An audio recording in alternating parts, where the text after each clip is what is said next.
नमस्कार साथियों, स्वागत है आप सभी का आपके अपने इस YouTube चैनल पर जिसका नाम है जीएस बूस्टर, जो कि पाठ है तक्षशिला आईएएस बलिया का और मैं हूं अनूप उपाध्याय। साथियों, एक ऐसा देश जहां दुनिया के सबसे कठिन हवाई उड़ानें होती हैं, जहां पिछले कई वर्षों से यूरोप की उड़ानों के ऊपर प्रतिबंध लगा हुआ है। अब वही देश अपने पूरे एविएशन सिस्टम को बदलने जा रहा है। जी हां, मैं बात कर रहा हूं नेपाल का।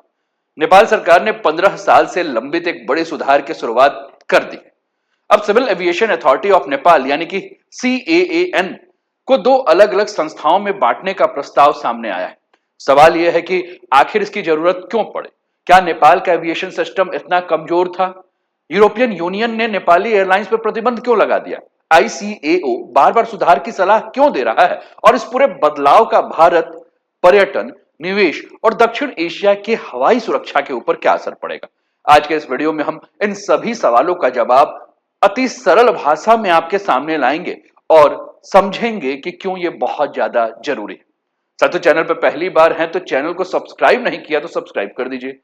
वीडियो को पूरा अंत तक देखने के बाद अगर पसंद आए तो लाइक कर दीजिए और लगे कि आपके मित्रों के पास ये वीडियो पहुंच जाना चाहिए, आपके शुभचिंतकों के पास ये वीडियो पहुंच जाना चाहिए, तो शेयर भी कर दीजिए। साथियों, आपके साथ और सहयोग से ही ये परिवार धीरे धीरे जो है वो बड़ा होगा और बड़ा हो भी रहा है। तो चलिए शुरुआत करते हैं आज के इस सेशन का। और आज का टॉपिक है नेपाल का सबसे बड़ा aviation reforms, European Union ban हटेगा।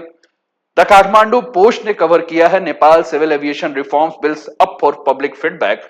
Draft bill propose separating airport operation from aviation regulation in a major institutional overhaul aimed at improving safety, transparency and compliance with international standards. Nepal के एविएशन सेक्टर में सबसे बड़ा बदलाव 15 साल बाद ऐतिहासिक सुधार की बात हो रही। साथियों, सबसे पहले हम सब ये समझते हैं कि नेपाल में एविएशन इतना संवेदनशील विषय क्यों है। साथियों, नेपाल दुनिया के उन देशों में शामिल है जहां विमान उड़ाना सबसे चुनौतीपूर्ण कार्य माना जाता है और इसके सबसे बड़ी वजह है हिमालय की ऊंची पर्वत श्रृंखलाएं, संकरी घाटियां, छोटे और ढलानदार रनवे और कुछ ही मिनटों में बदल जाने वाला मौसम, घने बादल, कई क्षेत्रों में सीमित रडार कवरेज। और यही कारण है कि नेपाल में पायलटों को सामान्य देशों की तुलना में कहीं अधिक कठिन परिस्थितियों में उड़ान भरनी पड़ती है। नेपाल में 50 से अधिक हवाई अड्डे हैं, लेकिन इनमें से अधिकांश छोटे घरेलू एयरपोर्ट हैं। अंतर्राष्ट्रीय स्तर पर देश के 3 प्रमुख हवाई अड्डे हैं। त्रिभुवन अंतर्राष्ट्रीय हवाई अड्डा जो कि काठमांडू में है, देश का सबसे व्यस्त और प्रमुख एयर गेटवे। दूसरा है पोखरा अंतर्राष्ट्रीय हवाई अड्डा जो कि पर्यटन और क्षेत्रीय कनेक्टिविटी को बढ़ावा देने के उद्देश्य से विकसित किया गया है। और तीसरा है भैरवा का गौतम बुद्ध अंतर्राष्ट्रीय हवाई अड्डा जो कि लुम्बिनी आने वाले अंतर्राष्ट्रीय यात्रियों के लिए महत्वपूर्ण केंद्र है। अब सवाल उठता है कि एविएशन नेपाल के लिए इतना महत्वपूर्ण क्यों है? क्योंकि नेपाल की अर्थव्यवस्था में पर्यटन की भूमिका बेहद अहम है। हर साल दुनिया भर के लाखों पर्यटक नेपाल पहुंचते हैं। कोई दुनिया के सबसे ऊंची चोटी माउंट एवरेस्ट पे चढ़ने आता है, तो कोई अन्नपूर्णा सर्किट की ट्रैकिंग करने आता है, कोई पोखरा की प्राकृतिक सुंदरता देखने आता है, तो कोई लुम्बिनी में भगवान बुद्ध की जन्मस्थली के दर्शन करने आता है। यानी नेपाल का पर्यटन अर्थव्यवस्था काफी हद तक सुरक्षित और विश्वसनीय हवाई सेवाओं पर निर्भर करता है। यदि एविएशन सेक्टर मजबूत होगा तभी पर्यटन बढ़ेगा, विदेशी निवेश आएगा और देश की अर्थव्यवस्था को गति मिलेगी। अब आते हैं इस पूरे खबर के सबसे महत्वपूर्ण हिस्से पर। Civil aviation authority of Nepal यानी कि CAAN है क्या, इस पर भी चर्चा करते हैं। लेकिन कुछ तस्वीरों को मैं आपके सामने रख दूं। ये आप नेपाल की तस्वीर देख रहे हैं। ये हिमालय पर्वत श्रृंखलाओं के बीच से आप देख रहे हैं किस प्रकार से एक वायुयान जो है वह उड़ता हुआ दिख रहा है। अब इस तस्वीर को देखकर आप समझ सकते हैं कि कितना ज्यादा जो है वो विकट या विषम परिस्थिति में जो है यहाँ एविएशन सेक्टर चल रहा है। नेपाल में विमान उड़ाना इतना कठिन इसलिए है क्योंकि एक तरफ हिमालय है, छोटे रनवे हैं, मौसम में परिवर्तन, घाटियां, सीमित रडार और काठमांडू, पोखरा और लुकला एयरपोर्ट जो है, अभी मैं आपको सब एयरपोर्ट की तस्वीरें आपको दिखाऊंगा। आप देख रहे हैं वहां के रनवे, आप देखिए कितने छोटे छोटे रनवे आपको देखने को मिल रहे हैं और यहां आपको हिमालय की ऊंची चोटियां जो है वो आपको देखने को मिल रही है। यानी कि मतलब जो भी पायलट यहां उड़ा रहा है वो बहुत ज्यादा ट्रेंड है। ये त्रिभुवन इंटरनेशनल एयरपोर्ट आपकी स्क्रीन पर है। अब हमें चर्चा करना है CAAN यानी कि civil aviation authority of Nepal. ये क्या है, इस पर हम बात करते हैं। साथियों, CAAN यानी कि civil aviation authority of Nepal ये वही संस्था है जिसके इर्द गिर्द पूरा विवाद और पूरा सुधार प्रस्ताव घूम रहा है। CAN की स्थापना नेपाल में नागरिक उड्डयन क्षेत्र के विकास और संचालन के लिए किया गया था, लेकिन समय के साथ इसमें एक बड़ी संस्थागत समस्या पैदा हो रही है। दरअसल सीएएन एक साथ दो अलग अलग भूमिका निभा रहा है। पहला, देश के एयरपोर्ट का संचालन कर रहा है, यानी कि एयरपोर्ट का प्रबंधन, बुनियादी ढांचा, सुविधाएं उपलब्ध कराना और उनका संचालन करने की जिम्मेदारी सीएएन के ऊपर है। दूसरा काम, इस पूरे एविएशन सिस्टम का रेगुलेशन और निरीक्षण करना, यानी सुरक्षा मानकों की निगरानी करना, नियम बनाना, एयरलाइंस और एयरपोर्ट का ऑडिट करना तथा यह सुनिश्चित करना कि अंतर्राष्ट्रीय मानकों का पालन हो रहा है या नहीं हो रहा है। यानी सरल शब्दों में अगर आप समझिए तो ऑपरेटर भी सीएएन है और रेगुलेटर भी सीएएन है, और यहीं से असली समस्या शुरू होती है। और इसे समझने के लिए अगर बहुत आसान उदाहरण मैं आपके लिए लूं तो आप समझ लीजिए कि आप किसी स्कूल में हैं और स्कूल का प्रिंसिपल ही जो है वो परीक्षा आयोजित कर रहा है, प्रश्न पत्र भी तैयार कर रहा है, उत्तर पुस्तिकाएं भी जांच रहा है और अंत में खुद ही स्कूल के प्रमाण पत्र भी दे रहा है। यानी एक ही प्रिंसिपल पूरे स्कूल को मैनेज कर रहा है। अब बताइए, ऐसी व्यवस्था में निष्पक्षता के ऊपर तो सवाल उठना स्वाभाविक है। और ठीक यही स्थिति वर्षों से नेपाल के एविएशन सेक्टर में बना हुआ। प्रशासन और नियमन, यानी कि रेगुलेशन और एडमिनिस्ट्रेशन, दोनों शक्तियां जो हैं वो एक ही संस्था के पास, और यहीं से कॉन्फ्लिक्ट ऑफ इंटरेस्ट यानी कि हितों का टकराव पैदा हो जा रहा है। और यही कारण है कि अंतर्राष्ट्रीय नागरिक उड्डयन संगठन आईसीएओ लगातार नेपाल को सलाह दे रहा है कि एयरपोर्ट के संचालन और सुरक्षा नियमन की जिम्मेदारियां अलग अलग संस्थाओं को सौंपी जाए। दुनिया के अधिकांश देशों में यही मॉडल अपनाया जाता है ताकि जो संस्था एयरपोर्ट चलाती है उसकी सुरक्षा जांच किसी स्वतंत्र नियामक द्वारा की जाए, जिससे पारदर्शिता बढ़ेगी, जवाबदेही सुनिश्चित होगी और अंतर्राष्ट्रीय स्तर पर एविएशन सुरक्षा में विश्वास भी मजबूत होगा। और इसी उद्देश्य अब नेपाल सरकार सीएएन को दो स्वतंत्र संस्थाओं में विभाजित करने का प्रस्ताव लेकर आई। अब एक नया बिल लेकर आया जा रहा है और इस नए बिल में जो है उस समस्या के समाधान को कैसे किया जाए इस पर बात हो रहा है। और इसके लिए सरकार ने दो नए विधेयक का मसौदा जो तैयार किया। इनका उद्देश्य क्या है कि एक ही संस्था के पास मौजूद संचालन और नियमन की जब बात हो रही है तो शक्तियों को अलग अलग करना है।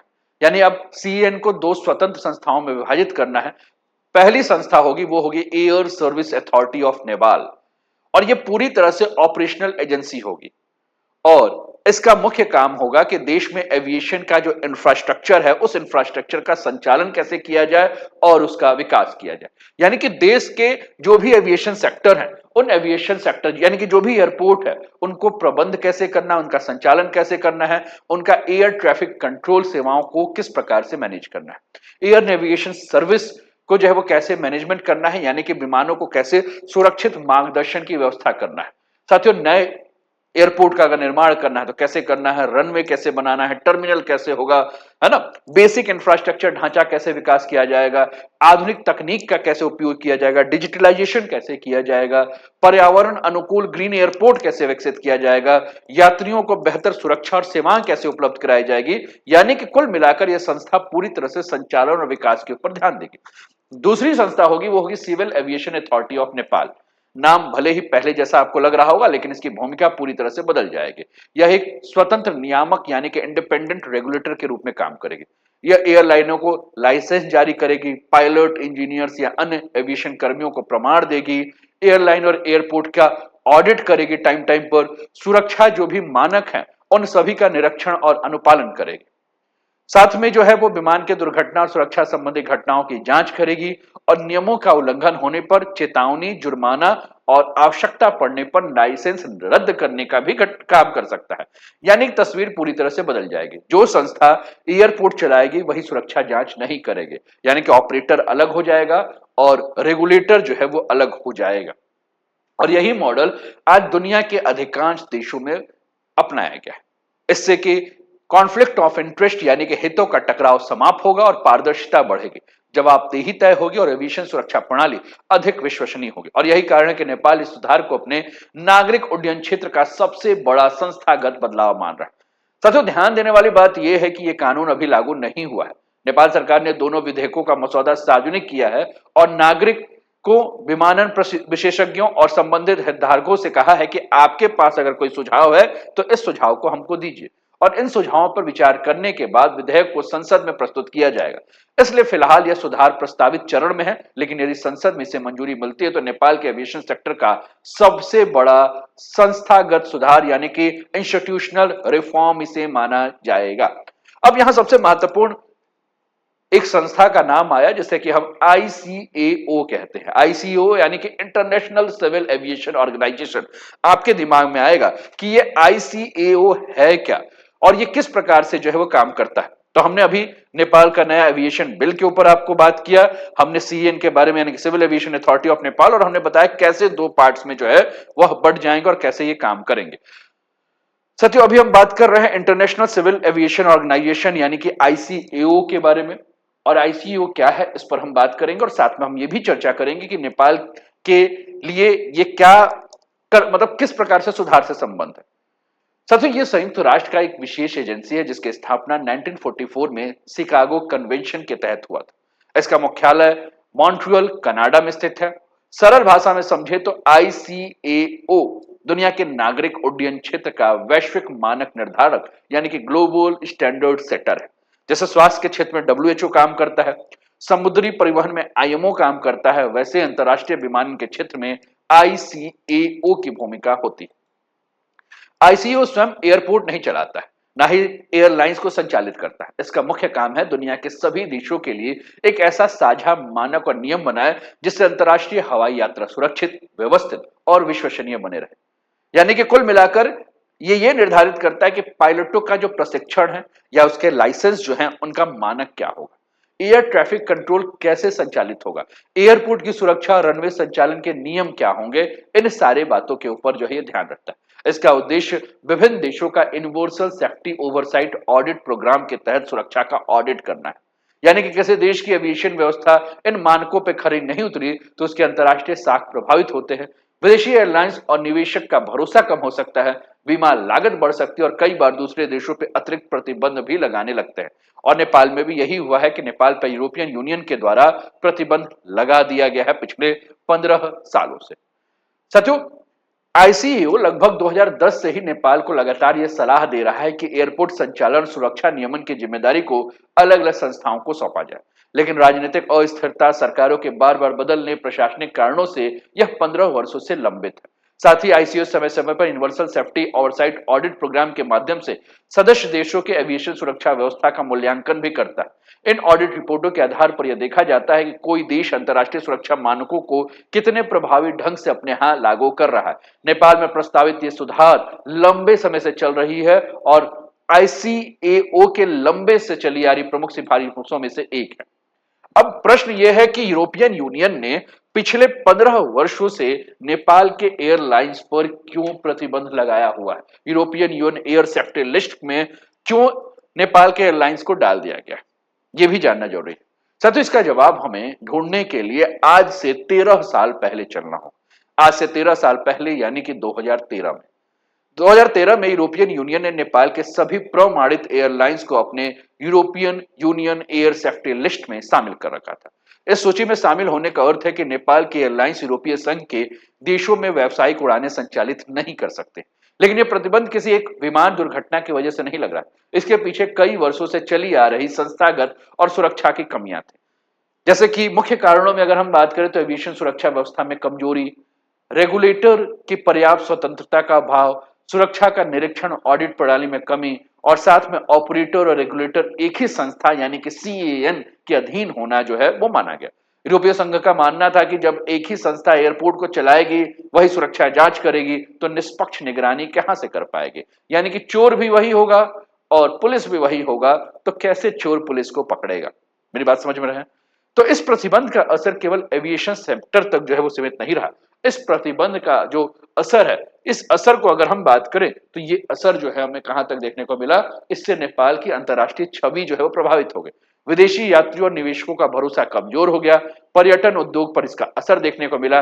कई अंतर्राष्ट्रीय साझेदारों ने नेपाल से एविएशन सुधार पर विशेष ध्यान देने को जरूरत माना और यही वजह है कि नेपाल इस संस्थागत सुधार को इतनी गंभीरता से लेकर आगे बढ़ा है कि यदि नया कानून प्रभावी ढंग से लागू होता है, नियामक संस्था वास्तव में स्वतंत्र रूप से काम करती है, तो नेपाल आईसीएओ के सुरक्षा मानकों के सफलतापूर्वक पालन करने के बाद भविष्य में यूरोपियन यूनियन के सेफ्टी लिस्ट से बाहर निकलने की दिशा में संभव है कि आगे बढ़ सकता है। लेकिन यहां बात ध्यान रखना योग्य है कि कानून बना देना पर्याप्त नहीं होता है। असली परीक्षा होता है कानून को जमीन पर पूरी पारदर्शिता और प्रभावी ढंग से लागू करना। आखिरकार अंतर्राष्ट्रीय संस्थाएं केवल कानून नहीं बल्कि उसके वास्तविक क्रियान्वयन और सुरक्षा रिकॉर्ड को जांचती है। और यहाँ ये भी ध्यान देना जरूरी है कि हाल के वर्षों में नेपाल में कई गंभीर विमान की दुर्घटनाएं हुई हैं, जैसे कि आपके स्क्रीन पर ये एती एयरलाइंस का विमान दिख रहा है। साथियों, एती एयरलाइंस फ्लाइट 691 की दुर्घटना जब हुई थी तो दुनिया का ध्यान नेपाल के एविएशन सुरक्षा की ओर आकर्षित हुआ था। यह स्पष्ट करना आवश्यक है साथियों आप लोगों के लिए कि यूरोपियन यूनियन का प्रतिबंध 2013 से लागू है, इसलिए प्रतिबंध केवल इस दुर्घटना के कारण नहीं लगाया गया था। लेकिन ऐसी घटनाओं ने एविएशन सुरक्षा सुधारों को और संस्थागत बदलाव की आवश्यकता को अधिक स्पष्ट कर दिया।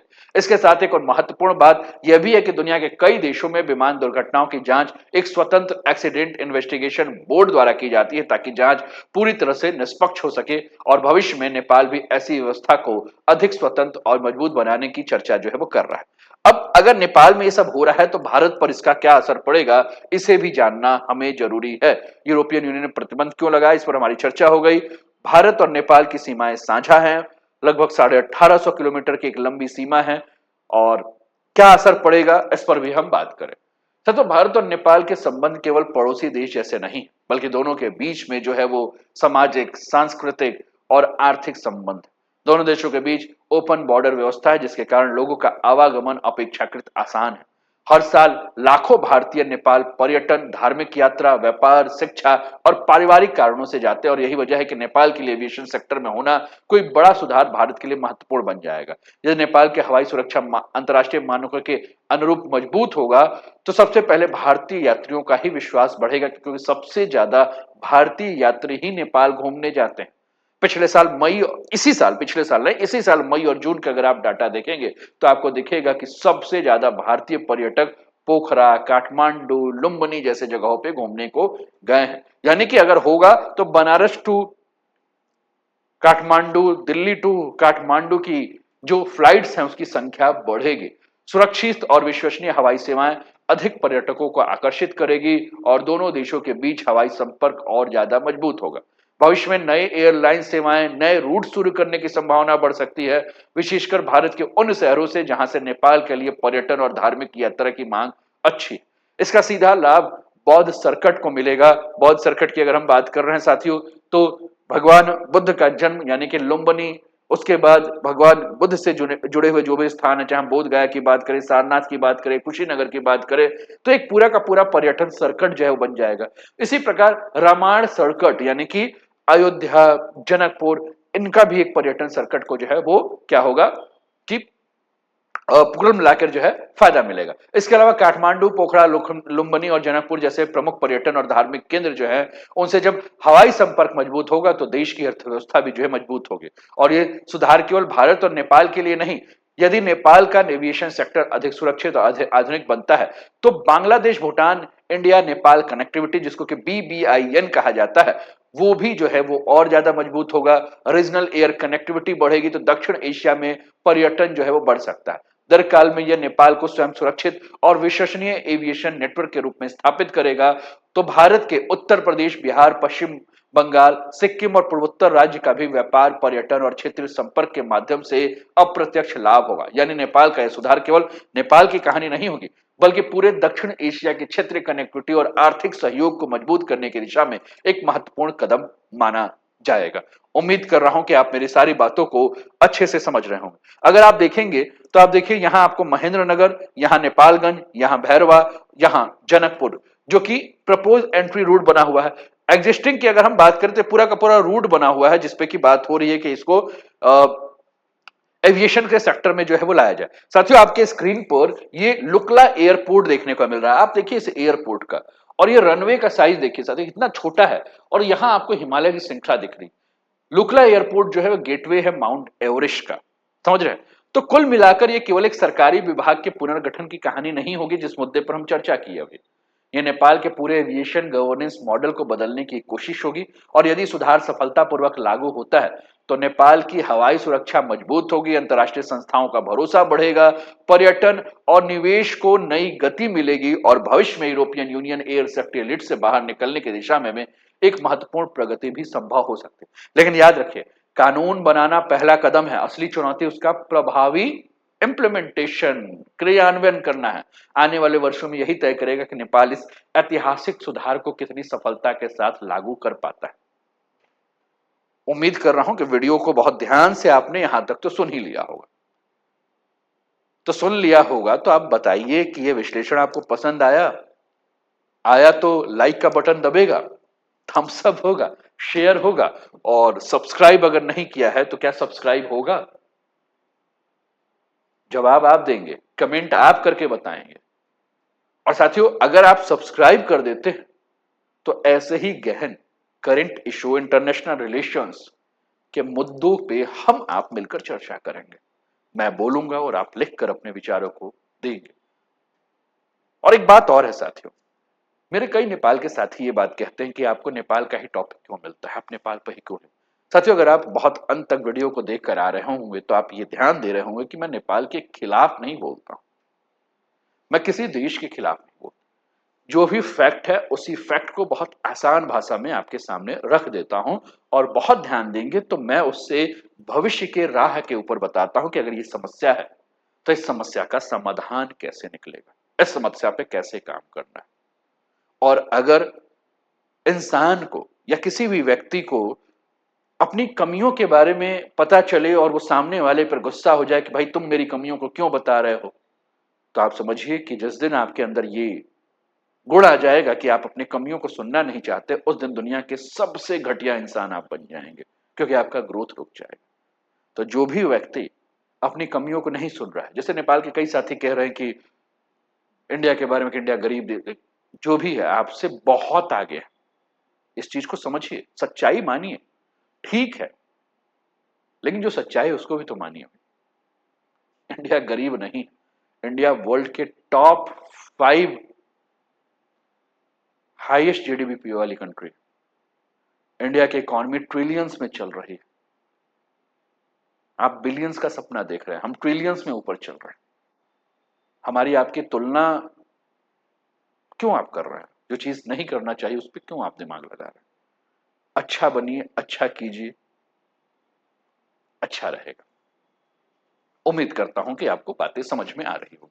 तो चलिए फिर मिलते हैं अगले वीडियो में, तब तक अपना ध्यान रखिए, स्वस्थ रहिए, मस्त रहिए, तंदुरुस्त रहिए, हंसते खेलते मुस्कुराते जीवन का आनंद लीजिए। जय हिंद, जय भारत।